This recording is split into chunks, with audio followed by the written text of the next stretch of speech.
They laughed when Ethan Cole stopped for the old man because out here a man learned to ride past trouble, not kneel in it. But Ethan had never been good at riding past anything that felt wrong, and the sun was sitting high and hard at noon, heat shimmering off the dry road in waves, when he saw the figure ahead, a lone Apache elder standing too still, too exposed, eyes open but empty, like he was looking through the world instead of at it. And the wind carried dust across his worn clothes as if trying to erase him from the land altogether. And something in that silence felt heavier than the miles behind Ethan, heavier than the town he had just left where men talked loud and judged louder. So he pulled the reins, slow, careful, ignoring the looks thrown his way, ignoring the muttered words about wasting time on someone who didn't belong. And he swung down from the saddle, boots hitting the ground with a dull thud, the leather creaking, the air thick with heat and tension, and he walked toward the old man like you approach something fragile, something that might disappear if you moved too fast. And when he got close, he saw the small details no one else had bothered to notice, the cracked lips, the dust caught in the lines of his face, the faint tremble in his fingers that reached out not blindly, but searching with purpose. And Ethan didn't say much, just took off his hat, crouched down, and held out his canteen, letting the water speak first, because sometimes words just get in the way. And the old man drank slow, like he understood the value of every drop, like water meant more than survival, like it meant trust. And for a moment the world narrowed to that simple exchange, no noise, no judgment, just breath and heat, and the faint sound of wind moving through dry grass. And then the old man's hand closed around Ethan's wrist, firm, steady, not weak at all, and Ethan felt it. That strange pause in time where something unseen shifts, something you can't name but you know it matters. And the old man spoke in a low voice, rough but certain, saying, "You hear it, don't you?" And Ethan frowned because he didn't know what the man meant, didn't know what he was supposed to hear except the wind and his own heartbeat. But he nodded anyway, because something in that voice made arguing feel like breaking a rule he didn't understand. And behind him a few riders slowed, watching, whispering, shaking their heads, already telling the story wrong before it even had a chance to finish. And Ethan helped the old man stand, steadying him as they walked away from the road, away from the eyes that measured worth in skin and silence, leading him toward the edge of the valley where the land opened up and the air felt different, less crowded, less owned. And they sat by a small patch of shade as the afternoon stretched long, the sky burning pale above them. And neither spoke much, just shared the quiet like it was something earned. And as the sun dipped lower, the old man reached into his worn clothing and pulled out a string of turquoise beads, smooth and weathered, catching what little light remained. And he ran his fingers across them slowly, like counting something only he could understand. And Ethan watched without asking because some things didn't need questions.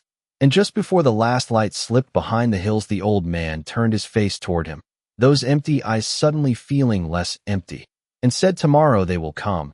And Ethan felt the air change again, subtle but real, like the land itself had heard something and was waiting to answer. And for the first time that day, he realized this wasn't just a man he had helped on the side of the road. This was the beginning of something that would not end quietly. The night did not settle easy after those words because silence has a way of growing louder when it carries meaning. And Ethan Cole sat there with his back against a weathered rock, watching the last line of sunlight disappear beyond the hills while the air cooled just enough to make the desert breathe again. And the old man remained still beside him, hands resting lightly on that string of turquoise beads, as if they were not decoration but memory itself. Something alive, something listening. And every so often his fingers moved across them in slow, deliberate rhythm, not counting, not fidgeting, but remembering. And Ethan found himself listening harder than he ever had before, not to voices, not to sounds, but to the spaces in between, the wind shifting direction, the faint creak of leather from his saddle, the distant call of something moving far beyond sight. And for the first time in years he felt like he was part of the land instead of just passing through it. And that feeling stayed with him as the stars came out one by one, sharp and clear above the valley, stretching endless and cold across the sky. And he did not sleep much, not because of fear, but because something in him would not let the moment close, like a door left slightly open waiting for someone to walk through. And when dawn finally began to rise, it did not rush. It crept in slow, pale light spreading across the horizon, turning the dust silver, then gold, and Ethan stood before the sun fully broke, already awake, already aware that something had changed. And the old man was standing too. No hesitation, no searching, just facing the open valley as if he could see every inch of it clearly. And for a moment neither of them spoke, because words felt smaller than what was coming. And then Ethan heard it, not loud, not sudden, just a low, steady rhythm carried on the morning air, hoofbeats, distant but certain, and his body reacted before his mind could catch up, shoulders tightening, eyes scanning the ridge lines. The long stretches of land that now seemed too open, too exposed, and then shapes appeared, small at first, shadows moving against the rising light, and more behind them, and more still, until the valley began to fill with motion, not chaotic, not rushed, but controlled, deliberate, like something planned long before Ethan had ever stepped onto that road. And he counted without meaning to, 10 riders, then 20, then too many to keep track of, their silhouettes cutting clean against the sky as they moved into position along the ridges and the open ground below, surrounding. Without closing in, watching without threatening, and the air tightened again, not with fear but with weight, like standing in the center of a story that had already been written, and Ethan felt it settle into his chest, heavy but steady, and behind him, far off, he could see the edge of town, small figures gathering, watching from a distance. Men who had laughed the day before now standing still, uncertain, because this was no longer something they understood, no longer something they could dismiss. And Ethan did not reach for his gun, did not step back. He simply stood beside the old man as the riders came to a stop, one by one, until the valley fell into complete silence again. No movement, no sound except the wind brushing against dry grass. And then the old man moved, one step forward, slow, certain, lifting his chin slightly, as if acknowledging something unseen. And in that moment Ethan realized the truth that had been waiting just beneath everything. This was never about a blind elder needing help. This was about a man who had been waiting, searching, choosing, and now the choice was no longer his alone, because every eye in that valley, seen and unseen, had turned toward him. And he could feel it, that quiet question hanging in the air, not spoken, not forced, but undeniable, and somewhere deep inside, something answered before he even knew what it meant. No one gave the signal, yet everything moved as if a signal had already been given long before this morning, because one by one the riders lowered themselves from their horses without a word, boots touching the earth in quiet rhythm, not rushed, not hesitant, and Ethan Cole felt the shift before he fully saw it, the kind of shift that does not belong to men but to something older. Something carried through generations like a story that refuses to fade. And the old man stepped forward again, no longer needing guidance, no longer searching with his hands, but walking straight into the open space between Ethan and the gathered riders, as if he had walked that path 1,000 times before. And the turquoise beads caught the rising sun, small flashes of blue against gold light. And for a moment it looked like the land itself was breathing through them. And then the first warrior dropped to one knee, slow, deliberate, eyes lowered, not in fear but in recognition, and another followed, and another, until the motion spread outward like ripples across still water. 200 men lowering themselves into silence that pressed against the chest harder than any shout ever could. And Ethan did not move because he understood now that movement would break something sacred, something fragile in a way strength could not fix. And behind him the town remained frozen at the edge of distance, small shapes watching, unable to look away, unable to step closer, caught between what they believed and what they were seeing.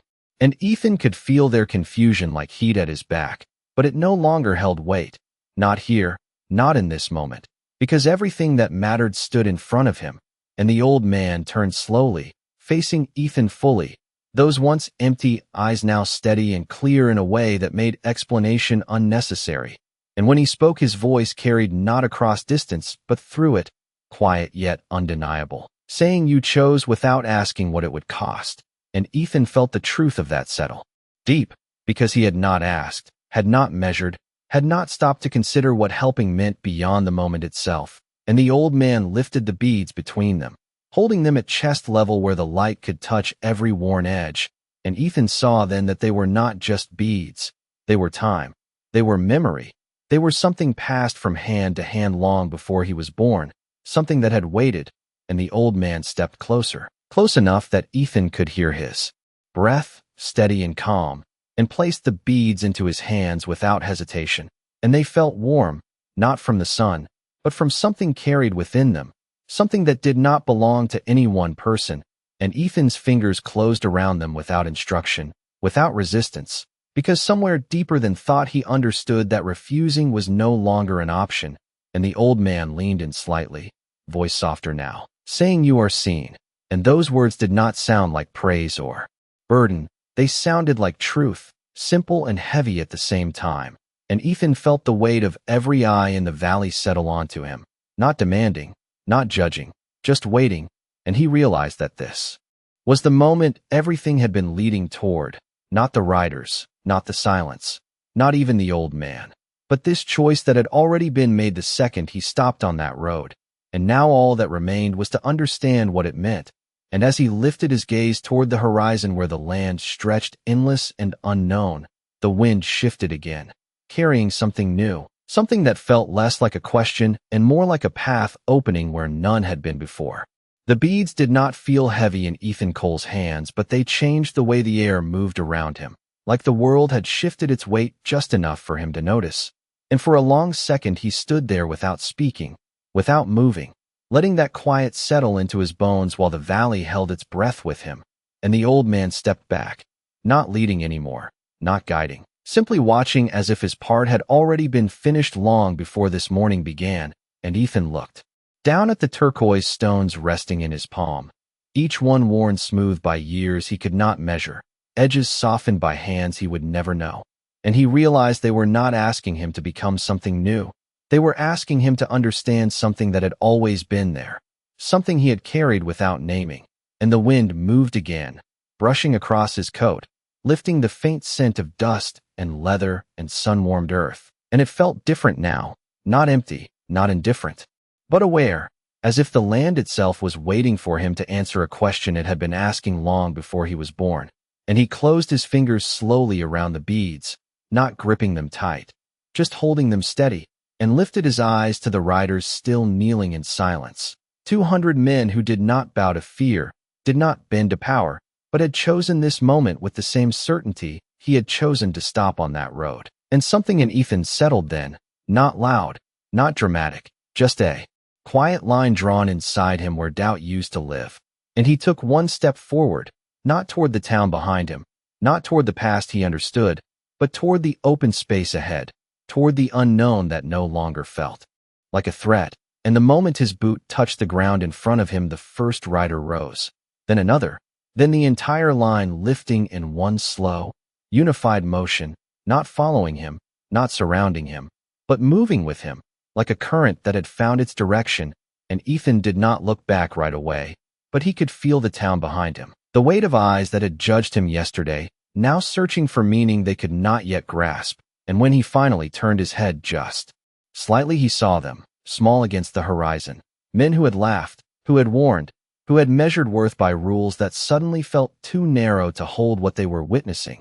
And none of them spoke, none of them raised a voice, because some moments silence is the only honest response. And Ethan understood that too. So he did not offer explanation, did not try to bridge the distance between what they believed and what he had just become part of. He simply stood there for one last breath, letting the wind pass between both worlds. And then he turned fully away, the beads resting in his hand like a quiet promise, and began to walk forward as the riders mounted again behind him, not rushing, not pressing, just present. And the old man remained where he was, watching, a faint smile touching his face as if he had seen this ending long before it arrived. And as Ethan moved deeper into the valley, into land that stretched wide and unclaimed by anything except time, he realized something that no one in that town would understand yet, that kindness had never been the end of the story. It had only been the door, and what waited beyond it was not reward, not punishment, but responsibility, the kind that did not shout, did not demand, but stayed with you in the quiet moments, asking only one thing: to see clearly, even when the world chose not to. The valley did not close behind Ethan Cole as he walked. It opened wider, stretching mile after mile of dry earth and pale grass that whispered under the wind, and the riders followed at a distance that felt intentional, never crowding him, never leaving him alone, like a quiet understanding had formed without a single word needing to be spoken, and the beads in his hand shifted slightly with each step, brushing against his palm in a steady rhythm that began to match his breathing, slow and grounded. And for the first time, he noticed how different the world sounded when he stopped trying to control it. The creak of saddle leather behind him, the soft thud of hooves on packed dirt, the distant cry of a hawk circling high above, all of it layering into something that felt less like noise and more like meaning. And he kept walking, until the sun climbed higher, until the heat returned and pressed down on his shoulders, until the town behind him became nothing more than a memory carried in dust. And only then did he slow, turning slightly as if expecting direction, but none came, not from the riders, not from the land, not even from the old man who now stood far behind on the ridge, small against the horizon, watching without calling him back. And Ethan understood that too, that whatever path this was, it would not be given, it would be walked. And he looked down at the beads again, turning them carefully between his fingers, noticing the small imperfections in each stone, the subtle differences in color, some darker, some brighter, none identical, yet all connected in one unbroken line. And something in that detail settled deeper than anything spoken had, because it reminded him of the people he had left behind, the ones who measured difference as distance, as division, never seeing how close those differences really were. And a faint sound pulled his attention forward, not loud, just a shift in the wind, and he lifted his head to see a group approaching from the far side of the valley, not riders this time, but people on foot, slow, steady, carrying nothing that suggested threat, only purpose. And the riders behind him did not react, did not move to intercept. They simply watched, the same way they had watched him. And Ethan stayed where he was, letting the moment come to him instead of stepping into it. And as the figures grew closer, he saw the details: elders, children, women wrapped in worn cloth, faces marked not by fear but by patience, by something that looked like recognition. And when they finally stopped a short distance away, no one spoke right away, because the silence itself had become part of the language here, something shared, something understood. And a young boy stepped forward, no more than 10 years old, holding something small in his hands. And he looked up at Ethan with eyes that did not question, did not doubt, only waited. And Ethan felt that same quiet weight settle again, the same question without words. And he knelt slowly, bringing himself level with the child, not above, not apart. And the boy reached out, placing a single small stone into Ethan's open palm beside the beads, a piece of the same turquoise, unpolished, raw. And for a moment nothing moved, not the wind, not the riders, not even the distant birds overhead, because something simple had just been added to something ancient. And Ethan closed his hand gently around both, understanding in that quiet way that could not be explained that this was not a reward, not a ceremony meant to elevate him, but an invitation to carry something forward, something that did not belong to him alone. And as he rose to his feet again, he did not look back, not because he had forgotten the town, but because he finally understood it would have to find its own way to see what he now saw clearly, that the line between worlds had never been drawn by the land, only by the people standing on it. The stone felt different from the beads, rough where they were smooth, unshaped where they had been worn by time. And Ethan Cole turned it slowly between his fingers as the boy stepped back into the quiet line of people, no pride in the gesture, no expectation of thanks. Just a simple act placed into his hands like it had always belonged there. And the wind moved again, softer now, carrying the scent of dry grass and distant water. And Ethan lifted his head, scanning the horizon not with urgency but with awareness, because something in him had begun to shift from reacting to listening. And the riders behind him adjusted their positions without signal, spreading out slightly, not forming a wall, not closing ranks, but opening space as if inviting the land itself to move through them. And the group in front did the same, stepping aside in a slow, natural motion that created a path without anyone saying a word.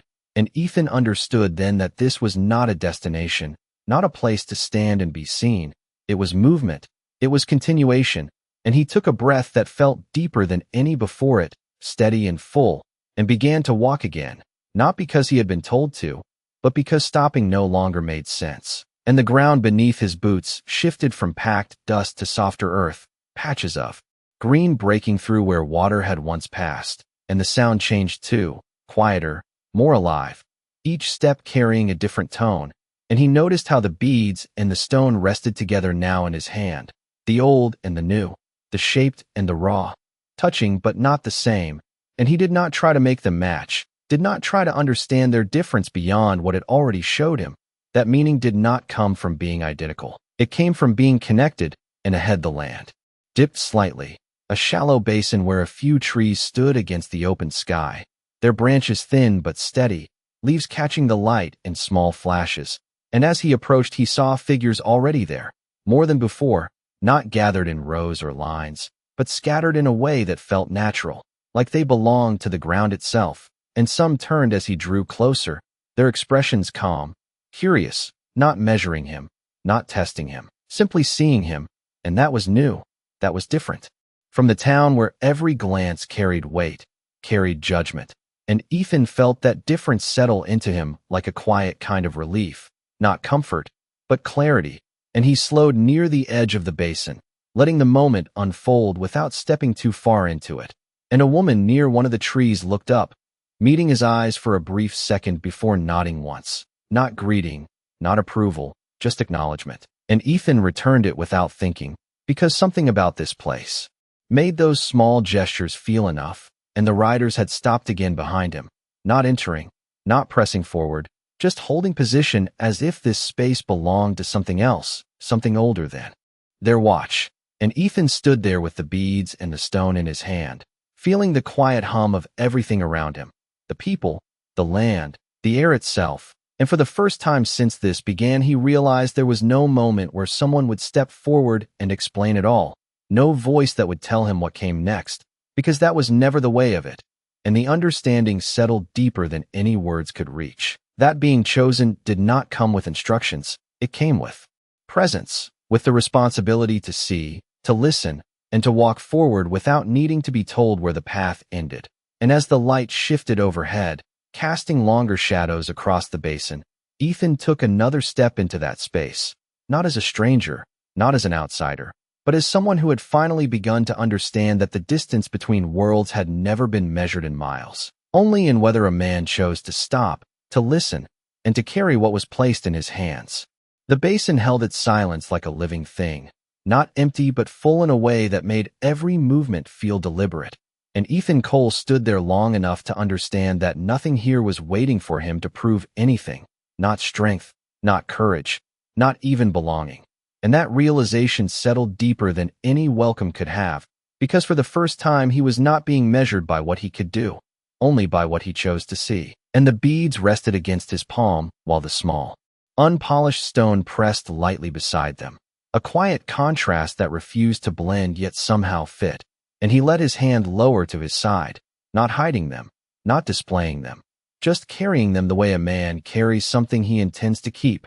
And the woman near the tree shifted slightly, her gaze moving past him toward the riders who remained at the edge of the basin, still and patient. And Ethan followed that glance without turning his body, noticing how the distance between them had not changed, yet the feeling had, no longer watchful in the same way, but settled, as if their role had shifted from guardians to witnesses.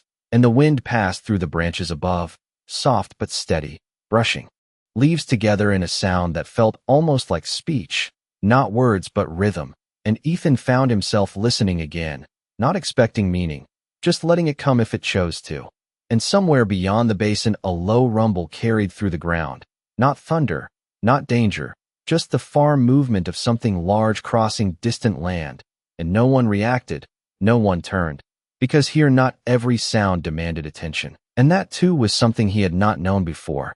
And he took a few slow steps further into the basin, each one careful without being cautious, aware without being tense. And a path revealed itself not by design, but by absence, spaces opening between people, subtle shifts that guided without directing. And he followed it until he reached the center where the ground dipped slightly and the air felt cooler, as if the land itself had been holding on to something longer than the rest, and he stopped there. Not because he had been told to, but because stopping felt right. And the beads seemed to settle differently in his hand, their weight adjusting as if acknowledging the place. And Ethan looked around once more, not searching for answers but noticing details, the way a child leaned against an elder without speaking, the way two men exchanged a glance that carried more than conversation, the way the woman by the tree closed her eyes for a brief second as the wind touched her face. And he understood then that this was not a gathering for him, not a moment, arranged to place him at the center. It was a continuation of something already in motion, something he had stepped into without realizing, and for a second doubt tried to return, quiet but familiar, the kind that asks what a man thinks he is doing so far from everything he knows. But it did not stay long, because the answer had already been given in the simplest way possible. He had stopped when others did not. He had listened when it would have been easier to walk on, and that was enough to begin. And behind him, at the edge of the basin, one of the riders dismounted again, slow and unhurried, taking a few steps forward before stopping, not approaching Ethan, not interrupting the space, just stepping closer to the moment itself. And that small movement carried more weight than anything louder could have, because it said something without saying it, that this path did not belong to one man alone, that what had been placed in Ethan's hands was not meant to separate him from others, but to connect them in ways that would take time to understand. And Ethan felt that settle into him as he stood there, not above, not below, just present. And the valley around them seemed to breathe once more, steady and quiet, as if it had been waiting not for a decision, but for a man willing to stand still long enough to hear what had always been there. Time did not move the same way inside the basin. It stretched and folded in quiet ways that made moments feel longer than they were.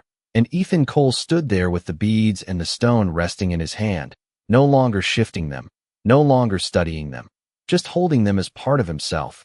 And the air seemed to recognize that stillness, settling around him with a calm that was not empty but complete. And the people scattered across the basin continued their small, unspoken movements, not gathering around him, not stepping away, simply continuing as they had before he arrived.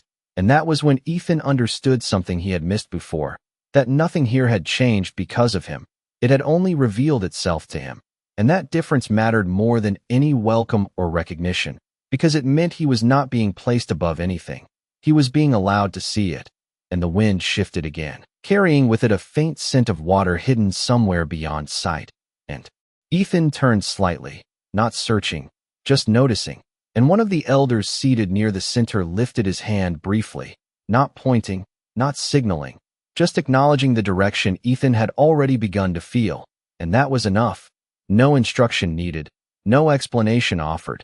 And Ethan took a slow breath, letting it settle deep, and began to walk once more, this time without hesitation, without waiting for the ground to tell him where to step, because he could feel it now, that quiet pull that did not demand but invited. And as he moved, the people around him made space again, subtle and natural, like the flow of a river around a stone. And he followed the faint dip in the land until the basin began to rise on the far side, the ground shifting underfoot from soft earth to firmer terrain. And as he reached the edge, he saw it, not a river, not even a stream, but a narrow line of water cutting through the land, shallow and clear, reflecting the sky in broken fragments. And he stopped there, just for a moment, because the sound of it was different from everything else, gentle but constant, and it carried something that felt older than the valley itself.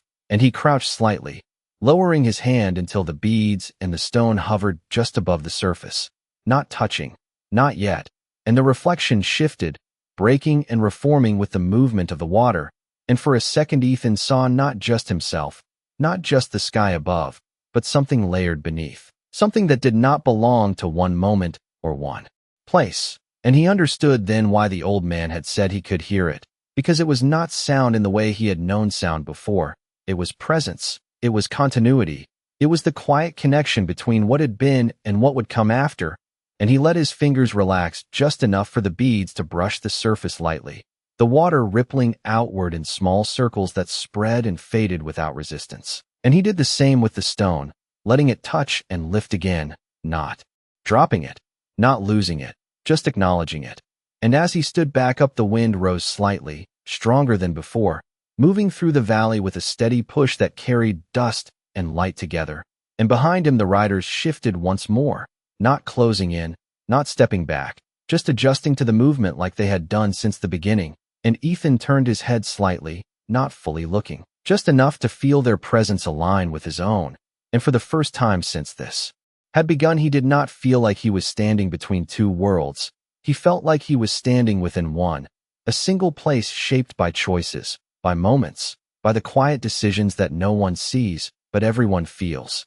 And he took another step forward along the water's edge, not knowing where it would lead, not needing to know, because the path had already begun the moment he chose to stop, and now it continued with every step he was willing to take, not guided by command, but by something far more steady, the simple act of paying attention to what the world had been saying all along. The water did not rush. It moved with a quiet patience that felt older than the valley itself, and Ethan Cole followed its edge at an unhurried pace, boots pressing into damp earth that held his steps a little longer than the dry ground behind him. And the sound of it stayed constant, soft and steady, like a voice that did not need to raise itself to be heard. And he found himself matching it without trying, his breathing slowing, his thoughts stretching out until they no longer came in sharp edges but in long, quiet lines, and the beads rested against his palm, while the small stones shifted slightly with each movement, no longer separate in feeling, just different in form.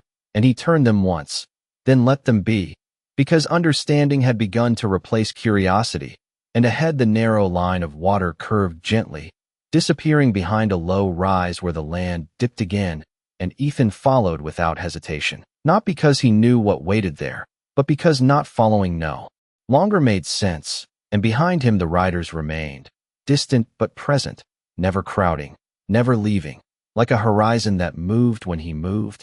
And he noticed that they did not speak to each other, did not signal, yet they remained in perfect awareness of one another, and that awareness felt familiar now, something he had begun to learn without being taught. And as he rounded the rise, the air shifted cooler, carrying a deeper scent of water and earth, and the line he had been following widened slightly into a shallow pool where the surface lay still enough to hold a clear reflection of the sky above, broken only by the occasional ripple when the breeze touched it. And Ethan stopped at its edge, not because he was unsure, but because something about stillness here felt necessary, like the land itself was asking him to pause. And he lowered himself slowly, resting one knee against the ground, and looked into the water, not searching for anything, just allowing it to show what it would. And for a moment it was only reflection, sky and light, and his own outline blurred by movement.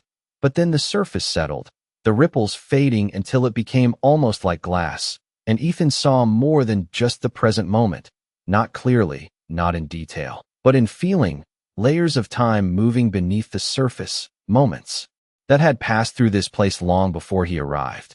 And he realized that what he held in his hand was part of that same flow, not separate from it, not above it, but carried along like everything else that chose to move forward instead of standing still. And he lowered his hand again, closer this time, letting the beads rest just at the surface while the stone hovered beside them. And he did not dip them fully, did not release them. He simply let them touch, acknowledging the connection, without forcing it. And the water responded the same way it had before, small circles spreading outward, fading into the stillness without resistance. And Ethan watched them disappear, understanding now that nothing here demanded permanence, only presence. And he lifted his hand again, the beads and stone glistening slightly in the light. And as he stood, the wind moved across the pool, stronger than before, breaking the reflection, scattering it into fragments of sky and earth that reformed in shifting patterns. And behind him there was movement, not sudden, not sharp, just a quiet adjustment as a few of the riders dismounted and stepped closer, stopping at a respectful distance, not entering the space fully, just drawing nearer to witness what was unfolding. And Ethan did not turn to look at them, not because he ignored them, but because he no longer needed to confirm their presence. He could feel it, steady and constant, like the land itself, and as he took another step along the edge of the water, following its gentle curve deeper into the valley, he realized something that had been building since the beginning, that this path was not leading him away from where he came from. It was showing him how to see it differently, and that difference would not end here. It would follow him, shaping every step that came after, not as a burden, not as a command, but as a quiet understanding that once a man begins to see clearly, he cannot return to the way he saw before. The path along the water did not end where Ethan Cole expected it to. It narrowed instead, slipping between low banks of earth that rose just enough to block the wider valley from view. And with each step forward, the world behind him seemed to fall quieter, not gone, just distant, like something remembered rather than lived, and the sound of the water remained constant at his side, guiding without directing, a steady presence that no longer needed his attention to be understood, and he walked until the light shifted again, not dimming but softening as the sun moved higher and the angle changed, casting longer shadows from the low brush that lined the bank. And he noticed how the ground here held more life, small patches of green pushing through the dry soil, roots reaching toward the narrow stream as if they had always known where to grow. And Ethan slowed, not out of caution, but because something in the rhythm of his steps had changed, something quieter, more deliberate, and he realized he was no longer walking to find anything. He was walking to stay within something that had already found him, and the beads in his hand rested still now, no longer shifting, no longer drawing his focus, and the small stone lay against them as if it had always been part of the same line, not separate, not added, just recognized. And ahead the path opened slightly, revealing a bend where the water widened just enough to form a shallow crossing, smooth stones visible beneath. The surface, worn by time into shapes that fit the current instead of resisting it, and Ethan stopped at the edge, looking down at the clear water moving over those stones. And for a moment he did not step forward, because crossing felt like more than movement. It felt like a choice, and not the kind that comes with consequence, but the kind that comes with understanding, and he lifted his gaze slowly, scanning the far side where the land rose again, leading back toward higher ground. And he knew without being told that the path would not disappear, it would continue, just as it had since the moment he chose to stop on that road. And behind him there was movement again, subtle but present, as more of the riders stepped closer, not crowding, not urging, simply closing the distance enough to remain part of what was unfolding. And Ethan felt their presence not as pressure but as witness, a quiet acknowledgement that this step, like the others, mattered in ways that did not need to be spoken. And he took a breath, steady and full, letting it settle before he moved. And then he stepped forward into the water, boot touching the first stone, feeling the shift beneath him, the slight give as the current moved around it. And he adjusted without thinking, placing his weight carefully, not fighting the movement, just allowing it. And the water brushed against the leather, cool and steady, not pulling, not resisting, simply flowing past as it always had. And he took another step, then another, each one finding its place without hesitation, and halfway across he paused for just a second, not because he needed to, but because something in the moment asked for it. And he looked down at the beads and the stone in his hand, glistening faintly with moisture, and he understood then that crossing did not change what he carried. It revealed how he carried it, and that was enough. And he continued forward, stepping onto the far bank where the ground rose firm beneath him once more. And when he turned slightly, he saw the riders beginning to follow, not all at once, not in formation, but one by one, each choosing their own path across the stones, each step their own, yet all moving in the same direction.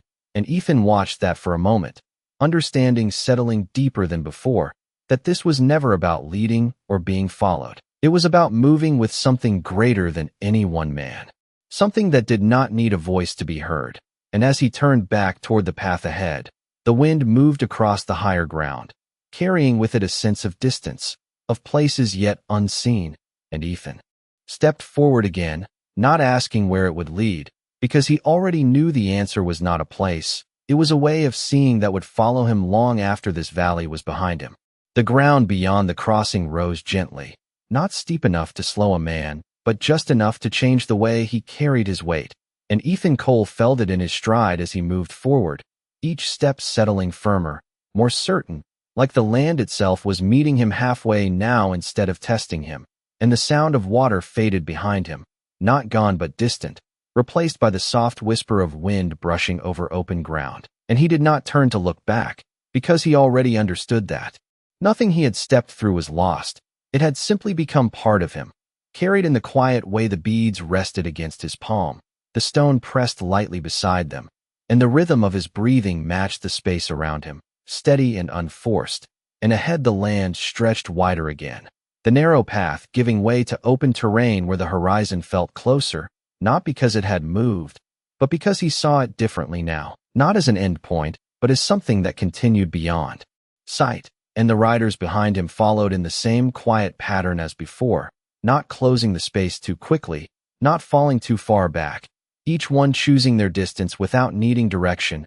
And Ethan noticed how their presence no longer felt like something separate from his own movement. It felt like part of the same current, something flowing alongside rather than behind, and the wind shifted again, carrying a new sound this time. Faint but familiar, the distant echo of voices, carried across the open land, and he slowed slightly, not out of hesitation but awareness, letting the sound reach him fully before reacting. And as it grew clearer, he realized it was not a call, not a warning, just conversation, simple and steady, carried by people who were moving toward him from the far side of the rise ahead. And when he reached the crest, he saw them, a small group this time, travelers by the look of their worn clothes and slow pace, not part of the riders, not part of the basin behind, just people moving through the same land in their own way. And they noticed him at the same moment, their steps pausing just long enough to take in the sight. One man, alone at the front of a silent line of riders, holding something they could not see clearly, but seemed to matter more than any weapon ever could. And Ethan did not raise his voice, did not change his pace. He simply continued forward until the distance between them closed enough for recognition to replace uncertainty. And the man at the front of the group gave a small nod, cautious but respectful, the kind given when a man is not sure what he is seeing, but knows enough not to dismiss it. And Ethan returned the nod without breaking stride, because this was no longer a moment that required explanation. And as they passed one another, the travelers stepped slightly aside, not out of fear but acknowledgement, and Ethan moved through without pause, the riders behind him doing the same, each one passing with the same quiet presence. And when the last of them had gone by, the wind carried the faint sound of voices again, softer now, filled with something different than before, not confusion, not dismissal, but consideration, the kind that lingers after something unexpected has been seen. And Ethan kept walking, not looking back, because he understood now that what had been placed in his hands was not meant to stay hidden in one place. It was meant to move, to be carried into moments like this, where no words are needed for something to begin shifting. And the land opened wider still as he moved forward, the sky stretching above him in clear, endless blue. And for the first time since this journey began, he felt something settle completely inside him, not a question, not a search, but a quiet certainty that did not need to prove itself.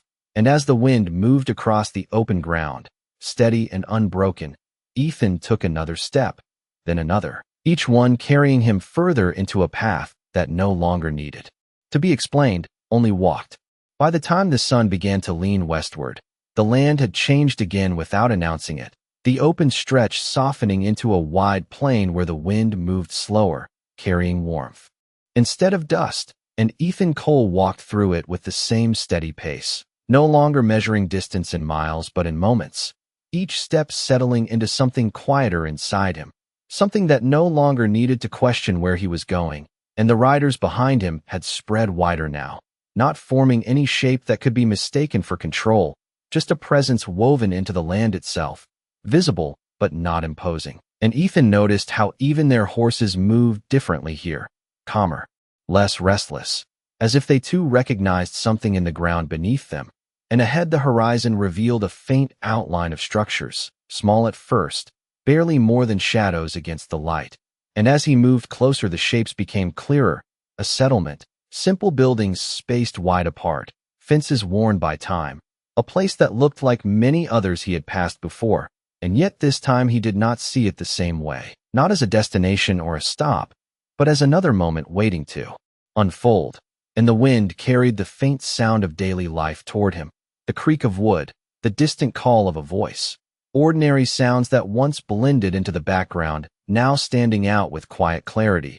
And Ethan slowed slightly as he approached, not out of hesitation but respect, because something in him understood that crossing into this place mattered in a different way than crossing the water had. And at the edge of the settlement, a man stood near a fence, watching the approach, his posture still, not defensive, not welcoming, simply aware, and Ethan met that gaze without breaking stride, not challenging, not avoiding, just present. And as the distance closed, the man's expression shifted slightly, not recognition, not surprise, but something closer to understanding without knowing why. And he gave a small nod, almost unconsciously, the kind that passes between strangers who sense something they cannot name. And Ethan returned it just as simply, because that was all the moment asked for, and behind him the riders slowed but did not stop, their presence still quiet, still steady, not entering the settlement, not pulling away, just holding the space between and the people within. The settlement began to notice now, stepping out from doorways, pausing in their work, their eyes drawn not by noise but by the absence of it, by the way the entire scene carried a stillness that did not belong to ordinary days.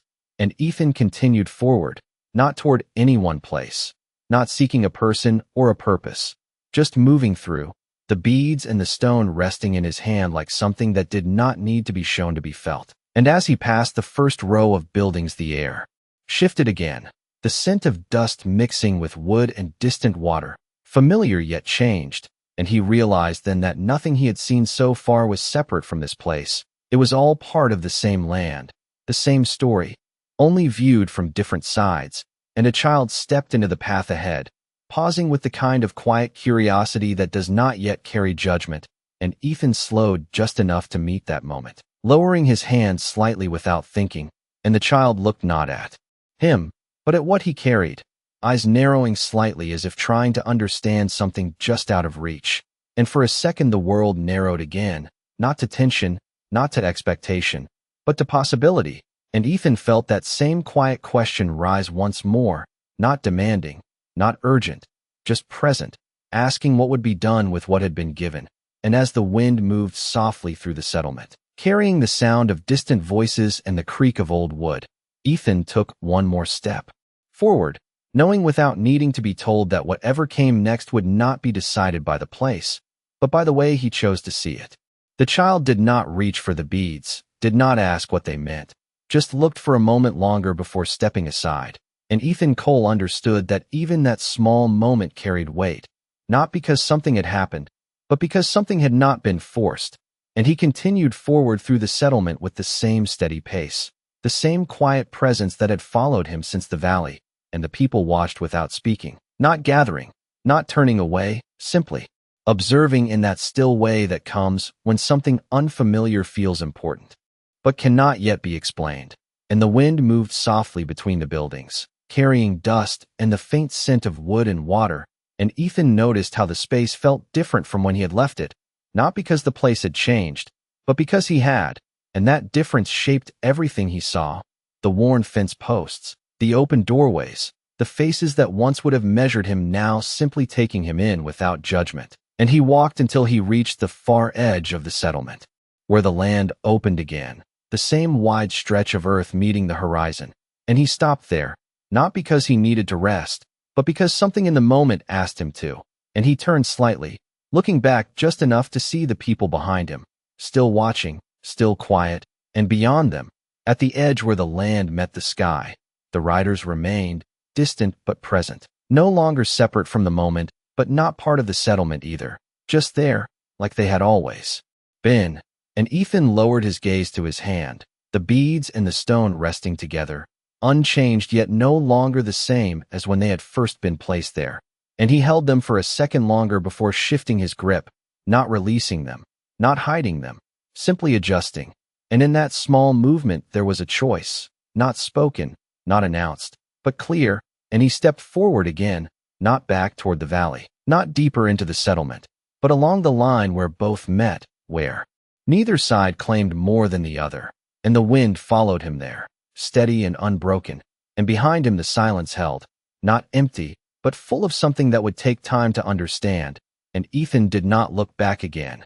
Not because he was leaving anything behind, but because he knew now that nothing truly stayed in one place. Not people, not stories, not even the meaning carried in a handful of worn stones. And as he walked, the land stretched ahead of him, wide and open, waiting not for direction but for presence. And the path did not show itself clearly, did not mark where it would lead, but that no longer mattered, because the question that had followed him since the beginning had already been answered in the simplest way possible, not by words, not by action, but by the quiet decision to stop when others did not, to listen when it would have been easier to move on, and to carry what was given without needing to understand it fully.